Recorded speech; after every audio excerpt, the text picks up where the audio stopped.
Dus de sant zit slaap nou zo, voeten over elkaar boven die tafel. En lui zo achterover. Nou zit die troep ook daar. Hij leest nou uit de Engelse Courant uit wat hulle verkeerd afgegooid bij die statie. Nou sukkel hy, kyk nou maar die prent en dan lees hy onder. Nou sit hy nou maar die prent by die wat, weet amper die sien en leesmethode. Hy sê laat een saad. Dan word die saad wakker en lig hy die kip op. Hy sê, waar is dat een vrou se jet? Nou sê die sant, hoe meen jy nou man? Hy sê, nee, ek lees nou hier van een vrou se jet. Wat is een jet?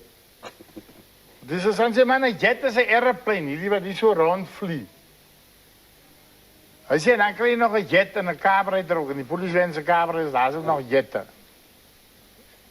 Hy sê, nee, ze sê, dit pas hier in die sin nie.